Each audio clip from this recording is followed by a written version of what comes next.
নমস্কার। আজ আপনাদের দেখাবো পৌরাণিক মতামত অনুযায়ী বা শাস্ত্র অনুযায়ী শিবের মাথায় বেলপাতা অর্পণের নিয়ম।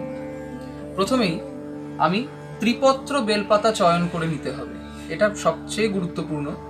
এরপরে এর যে এত বড় এবং লম্বা যে ডাঁটিটি আছে সেটাকে ভেঙে নিতে হবে। দেখুন আমি ভেঙে নিলাম। এইবার আমার কাছে চন্দন আছে।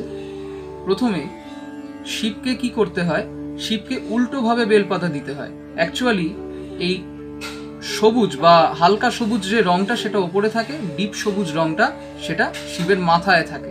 সুতরাং যেই ভাগটা শিবের মাথায় থাকবে সেখানে চন্দন লেপে দিতে হবে। দেখুন আমি চন্দন লেপে দিচ্ছি। আমি চন্দন লেপে দিলাম। আপনারা চাইলে একটি চন্দনের ফোঁটাও দিতে পারেন কিংবা পুরো পাতাটি জুড়ে চন্দনটা লেপতে পারেন, এরকম কোনো সাধারণ নিয়ম নেই। তো এখন প্রশ্ন হচ্ছে কিভাবে আমি বেলপাতা দেব। প্রথমেই জানতে হবে নিজের 5টি আঙুল। আমার এটা তর্জনী, এটা মধ্যমা, এটা অনামিকা, এটা কনিষ্ঠা, এটা বৃদ্ধাঙ্গুষ্ঠা। এইবার আমি বেলপাতাটা যখন অর্পণ করব তখন ঠিক এই 3টে পাতার মাঝখানের যে অংশটুকুতে আমাকে স্পর্শ করতে হবে। কিভাবে স্পর্শ করব?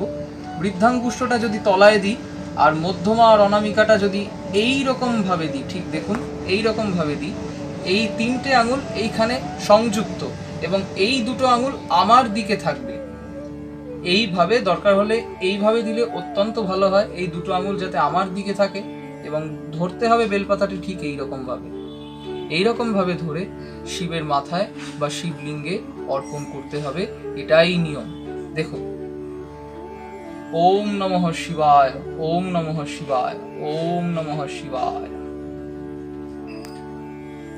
বেলপাতা অর্পণ করার সময় পঞ্চাক্ষর মন্ত্র বা ওম নমঃ শিবায় উচ্চারণ করাটা আবশ্যক। নমস্কার।